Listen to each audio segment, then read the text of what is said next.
بسم اللہ الرحمن الرحیم۔ السلام علیکم ورحمۃ اللہ وبرکاتہ۔ ناظرین، امید آپ بالکل خیریت سے ہوں گے، ٹھیک ٹھاک ہوں گے۔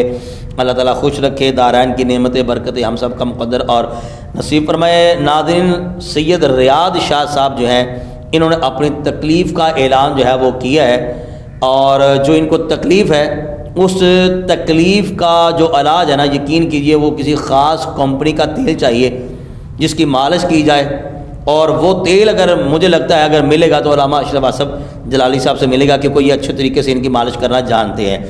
ریاض شاہ صاحب کا کہنا یہ ہے کہ جب کوئی امام احمد رضا کو اعلیٰ حضرت کہتا ہے تو مجھے بڑی تکلیف ہوتی ہے، اور مجھے ان کا یہ لفظ سن کر، یہ جملے سن کر مجھے بڑی تکلیف ہوئی ہے، اور ہماری تکلیف بنتی بھی ہے، کیونکہ جب ہمارے گھر میں ڈاکہ کوئی ڈالے پھر تکلیف تو بنتی ہے نا۔ اللہ تعالیٰ ان کو ہدایت عطا فرمائے۔ ریاض شاہ صاحب پر امید نہیں تھی کہ وہ اس قسم کے لفظ، اس قسم کے جملے جو ہے وہ استعمال کریں گے، حالانکہ امام احمد رضا کو اعلیٰ حضرت کیوں کہا جاتا ہے یہ بچہ بچہ جانتا ہے، لیکن مجھے سمجھ میں نہیں آتی کہ ان کو اصل میں تکلیف ہے کس بات کی۔ جو مجھے لگتا ہے وہ میں انشاءاللہ تعالیٰ بعد میں بتاتا ہوں کہ ان کو تکلیف کس بات کی ہے، لیکن یہاں پر جو ہے وہ سب سے پہلے جتنے بھی یہ مولوی حضرات ان کے گروپ والے ہیں نا، جن میں عرفان شاہ صاحب ہو گئے، منور جماعتی صاحب ہو گئے، اور جن کو شمشیر اعلیٰ حضرت کہا جاتا ہے، یعنی کہ مفتی حنیف قریشی صاحب، ان سے کہنا چاہوں گا کہ بھئی جن کے ساتھ آپ نے صلح کی ہوئی ہے اور جن کے ساتھ آپ کے شب روز اس وقت گزر رہے ہیں نا، وہ امام احمد رضا کو اعلیٰ حضرت کہنے نہیں دے رہے، اور آپ کے نام کے ساتھ شمشیر اعلیٰ حضرت چلتا ہے۔ ذرا ان کے کان کھولیے نا اور ان کو بتائیے گا کہ امام احمد رضا کو اعلیٰ حضرت کیوں کہا جاتا ہے۔ آپ کہتے ہوں گے کہ جناب یہ اپنی بات کیے جا رہا ہے، آئیے میں آپ کو پہلے یہ ویڈیو دکھا دیتا ہوں، آپ سن لیجئے، اس کے بعد پھر آپ نے ہماری مکمل بات سننی ہے تاکہ آپ بات کی گہرائی تک پہنچ سکے۔ بہت شکریہ، آپ نے ہماری بات جو ہے وہ مکمل دیکھنی ہے اور ان کے مکمل سننی ہے۔ آئیے سنتے ہیں پہلے ریاض شاہ صاحب کو۔ ویسے میں اعلیٰ حضرت کہتے ہوئے مجھے تکلیف بہت ہوتی ہے، اعلیٰ حضرت کہتے ہوئے مجھے تکلیف بہت ہوتی ہے، اعلیٰ حضرت کہتے ہوئے مجھے تکلیف بہت ہوتی ہے، لیکن میں کہتا ہوں اس لیے تکلیف ہوتی ہے کہ ابو بکر صدیق کو ہم کہتے ہیں حضرت ابو بکر، عمر کو کہتے ہیں حضرت عمر، عثمان کو کہتے ہیں حضرت عثمان، علی کو کہتے ہیں حضرت علی، حسن کو کہتے ہیں حضرت حسن، سلمان فارسی کو کہتے ہیں حضرت سلمان، عمار ابن یاسر کو کہتے ہیں حضرت عمار ابن یاسر، اور مولانا شاہ احمد رضا کو کہتے ہیں اعلیٰ حضرت۔ ناظرین، یہ تھی تکلیف ریاض شاہ صاحب کو کہ کوئی امام احمد رضا کو اعلیٰ حضرت کیوں کہتا ہے۔ اب کیوں کہتے ہیں اس کا جواب تو ہم انشاءاللہ تعالیٰ دیتے ہیں بعد میں، لیکن یہاں پر میں ریاض شاہ صاحب کو یہ کہنا چاہوں گا کہ ریاض شاہ صاحب اس اعتبار اور لحاظ سے اگر دیکھا جائے تو پھر آپ کی تکلیف ایک نہیں ہے بھائی، آپ کی تکلیفیں تو پھر کئی ہیں۔ مثال کے طور پر میں ایک مثال دے دیتا ہوں کہ دیکھیے، ہم کہتے ہیں حضرت امام حسن، حضرت امام، میرے لفظوں پہ غور کیجئے گا، ہم کہتے ہیں حضرت امام حسن، کہتے ہیں حضرت امام حسین، حضرت امام علی رضا، حضرت امام تقی علی، حضرت امام مہدی، حضرت امام جعفر صادق، حضرت امام محمد باقر، یہ جتنے 12 امام ہیں نا جی، ہم ان کا جب نام لیتے ہیں تو ساتھ میں لفظ امام لگاتے ہیں، اور جناب حسن مجتبیٰ کا نام آتا ہے تو ساتھ میں امام لگاتے ہیں، حضرت حسین پاک کا نام آتا ہے تو ہم ساتھ میں امام لگاتے ہیں، لیکن جب باری آتی ہے جناب ابو حنیفہ کی تو ہم کہتے ہیں امام اعظم ابو حنیفہ۔ اس لحاظ سے دیکھا جائے تو پھر آپ کی یہ جو تکلیف ہے نا، یہ تو اعلیٰ حضرت سے بھی زیادہ لگتی ہے۔ اتنی تکلیف تو پھر آپ کی یہ زیادہ بڑھنی چاہیے نا تکلیف، کہ ہم باقی سب کو جتنے بھی 12 امام گزرے ان کو بھی، اور حضرت علی المرتضیٰ رضی اللہ تعالیٰ عنہ کے جو شہزادے ہم ان کو بھی امام کہتے ہیں، لیکن حضرت ابو حنیفہ کو ہم کہتے ہیں امام اعظم۔ اس اعتبار سے تو پھر آپ کو راتوں کو نیند بھی نہیں آنی چاہیے، کیونکہ ہم تو پھر اس لحاظ سے بہت آگے نکل چکے ہیں۔ تو پھر مجھے اتنی بات بتائیے کہ صرف آپ یہ کیوں کہہ رہے ہیں کہ مجھے اعلیٰ حضرت کو کہتا تو بڑی تکلیف ہوتی ہے، پھر آپ یہ بھی کہیں کہ صرف اور صرف کوئی امام اعظم کو کہتا ہے نا مجھے تب بھی تکلیف ہوتی ہے۔ ایک اور بھی آپ کی تکلیف کو ہم بتا دیتے ہیں کہ یہ بھی آپ کی تکلیف ہوتی ہوگی۔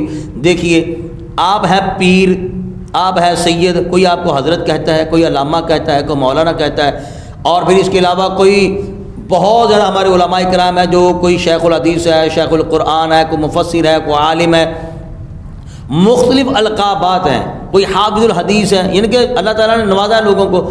تو مختلف القابات ہیں. مجھے دیانتداری سے بتائیے یہ القابات جو ہیں کیا یہ حضرت علی پاک رضی اللہ تعالیٰ عنہ کے نام کے ساتھ لگتے ہیں؟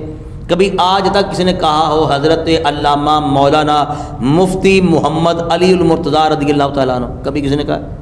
کبھی بھی نہیں آج تک کسی نے کہا. کبھی کسی نے کہا ہو الحاج پیر طریقت رہبر شریعت شمس المشائخ علی المرتضیٰ؟ کبھی کسی نے کہا؟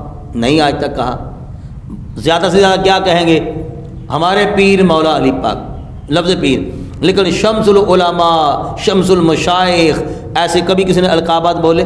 نہیں بولے. اب اس کا کیا مطلب ہو گیا کہ آپ پھر حضرت علی پاک سے معاذ اللہ ثم معاذ اللہ بڑھ گئے ہو؟ اب ایسی بات نہیں ہے. اچھا تھوڑا سا اگر ایک قدم آگے بڑھا لیں تو مجھے بتائیے جو قرآن کا قاری ہوتا ہے اس کو قاری کہا جاتا ہے، جو قرات پڑھ لیتے ہیں اس کو کہتے ہیں قاری. جو حفظ کرتا ہے اس کو کہتے ہیں حافظ.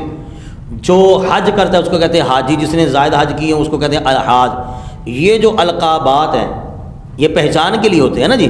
اب کیا کبھی آج تک کسی نے کہا ہے حضرت علامہ مولانا قاری حافظ الحاج یا حاجی علی المرتضیٰ رضی اللہ تعالیٰ عنہ؟ کبھی کسی نے کہا؟ یہی القابات کیا حضرت عمر فاروق کے بارے میں کبھی لگے؟ یہ القابات کیا سیدنا صدیق اکبر حضرت عثمان غنی وادی کے جتنے بھی اصحاب رسول ہیں یا اہل بیت رسول میں سے جتنے بھی نفوس قدسیاں ہیں کبھی آج تک یہ القابات کسی نے لگائے؟ نہیں لگائے. اب مجھے بتائیے کیا اس اعتبار سے جو آپ کہہ رہے ہیں اس اعتبار سے اگر دیکھا جائے تو سارا جگ جو ہے وہ معادلہ کیا ان حاسیوں سے بڑھ گیا؟ آپ سے سوال کر رہا ہوں مجھے اس کا. اگر اس اعتبار سے دیکھا جائے تو پھر اہل حدیثوں کو آپ کیا جواب دیں گے؟ وہ کہتے ہیں کہ ہمارے جو قائد ہیں نا وہ صرف ایک ہی ہیں، وہ ہے مدینے والے مصطفیٰ صلی اللہ علیہ وسلم. اور ہم جو محمد علی جناح صاحب کو قائد کہتے ہیں اس کا مطلب ہے کہ کالج یونیورسٹیوں میں جو کہا جاتا ہے ان کو قائد اعظم، پھر وہ غلط ہو گیا تو پھر آپ کو ان کی تکلیف کیوں نہیں ہوتی؟ آپ کی پھر اس کا مطلب نکلا نا ایک تکلیف نہیں، آپ کی کئی تکلیفیں ہیں. لیکن یہاں پر میں یہ بات بتاتا جاؤں یہ جو آپ کو اصل تکلیف ہے نا یہ نہیں ہے. ایسی بات نہیں ہے کہ آپ کو پتہ نہیں ہے. یار اتنے بڑے آپ مولوی بن گئے، اتنے بڑے پیر بن گئے، اگر آپ کو نہیں پتہ تو پھر ہم آپ کو اس کے بعد آپ کیا سخت لفظ استعمال کریں؟ عقل مند کے لیے اشارہ ہی کافی ہوتا ہے. آپ مجھے بتائیے کہ آپ اتنی بڑی گدی پہ بیٹھ چکے ہو، آپ کو اتنا ہی نہیں پتہ کہ امام احمد رضا کو اعلیٰ حضرت کیوں کہا جاتا ہے؟ اس لیے کہتے ہیں کہ اعلیٰ حضرت کے زمانے میں جتنے بھی علماء تھے ان سب میں بڑے تھے امام احمد رضا. اور جو معنی اعلیٰ حضرت کا نا وہی اعظم کا ہے، یعنی کہ امام اعظم. اہل حدیث پھر امام اعظم کہتے ہیں نہیں پاک علیہ السلام کو. اس کا مطلب ہے پھر ان سے اگر آپ کا مقابلہ ہو جائے تو پھر آپ کی تو ہوا ایسے نکل جائے گی، پھس ہو جاؤ گے آپ. کیا آپ ان کو جواب دیں گے؟ یہ جو القابات ہوتے ہیں یہ ایک پہچان کے لیے. جیسے خادم رضوی صاحب رحمۃ اللہ علیہ ان کو کہا جاتا ہے امیر المجاہدین. آپ مجھے بتائیے کیا یہ مولا علی پاک سرکار سے بھی بڑے ہیں؟ کیا امیر المجاہدین لقب پھر حضرت مولا علی پاک سرکار کے لیے نہیں بولنا چاہیے؟ کیا یہ القابات جو ہیں وہ جتنے بھی ودیگر صحابہ کرام ان کے لیے نہیں استعمال کرنا چاہیے؟ خادم رضوی صاحب کیا ان سے بڑھ گئے پھر معاذ اللہ؟ ایسی بات نہیں. یہ ایک پہچان کے لیے ہوتا ہے اور یہ آپ بھی جانتے ہیں. جو میں بات کرنے جا رہا تھا وہ یہ ہے کہ جو آپ کو اصل تکلیف ہے نا وہ اصل تکلیف آپ کو یہ ہے کہ جو آپ قدم اٹھا رہے ہیں، جو تبلیغ آپ کر رہے ہیں، جو عقائد و نظریات، جو فکر آپ لے کر آپ چل پڑے ہیں نا اہل سنت و جماعت کی پٹری سے جو اتر کر آپ چل رہے ہیں اور جو آپ رستے نکال رہے ہیں، ان سب رستوں کو بند کیا ہے امام احمد رضا نے. وہ آپ کو تکلیف ہے. اور وہ جو رگڑے پہ رگڑا لگا رہے ہیں نا وہ ہے علامہ اشرف آصف جلالی صاحب. وہ آپ کو کسی گلی سے گزرنے نہیں دے رہے. وہ کہتے ہیں گلی ایک ہی ہے، وہ ہے بریلی شریف والی گلی. ادھر سے گزریں گے تو بغداد، بغداد سے چلیں گے تو مولا علی پاک کی بارگاہ سے نبی پاک علیہ السلام کی بارگاہ تک. سمجھ آئی بات کی؟ لیکن آپ چل رہے ہیں روافظ کی گلی میں سے، وہ چلنے کو نہیں دیتا آپ کو. آپ کا راستہ امام احمد رضا نے بھی روکا ہے اور امام احمد رضا کے جو نوکر ہیں جو ان کی فکر کو لے کر چلے ہوئے ہیں وہ ہے علامہ اشرف آصف جلالی صاحب. وہ آپ کو جو ہے وہ چوٹ پہ چوٹ لگا رہے ہیں، وہ آپ کے تابوت میں جو وہ کیل ٹھوک رہے ہیں. یہ تکلیف ہے آپ کو اصل. اگر نہیں تو جو آپ کے ساتھ ہے شمشیر اعلیٰ حضرت، سب سے پہلے آپ کو ان کو کہنا چاہیے تھا کہ حنیف قریشی صاحب مجھے اس لفظ سے بڑی چڑ آتی ہے، مجھے بڑی تکلیف ہوتی ہے. تو اس کا مطلب یہ نکلا کہ جو آپ کو تکلیف ہے نا وہ اعلیٰ حضرت سے نہیں، وہ ان کے جو عقائد و نظریات ہیں نا اس سے آپ کو تکلیف ہے. اور یاد رکھیے گا کہ اعلیٰ حضرت ہماری جان ہے. الحمدللہ اعلیٰ حضرت ہماری جان ہے. امام احمد رضا کے بغیر ہمارا گزارا نہیں ہے. اور یہ آخری بات میں کرتا ہوں، جس طرح ہماری زندگی کے لیے سانسوں کی بڑی اہمیت ہے، اور سانسوں کے بغیر ہماری زندگی کسی کام کی نہیں ہے، اسی طریقے سے امام احمد رضا کا دامن پکڑے بغیر ہماری زندگی کسی کام کی نہیں ہے۔ ہمارا مرنا جینا اللہ تعالیٰ کے فضل و کرم سے امام احمد رضا کی فکر پر ہے۔ اللہ تعالیٰ ہمیں اسی مسلک پر زندہ رکھے، اسی مسلک پر ہی اللہ تعالیٰ ہمارا خاتمہ بالخیر فرمائے۔ ہمارے چینل کو سبسکرائب کر دیں، اپنی رائے کا اظہار کمنٹ باکس میں ضرور کر دیے گا، اور ساتھ میں دعا کیجیے کنز العلماء مفتی محمد اشرف آصف جلالی صاحب، اللہ تعالیٰ ان کو مکمل صحتیابیاں عطا فرمائے۔ بہت شکریہ، السلام علیکم ورحمۃ اللہ وبرکاتہ۔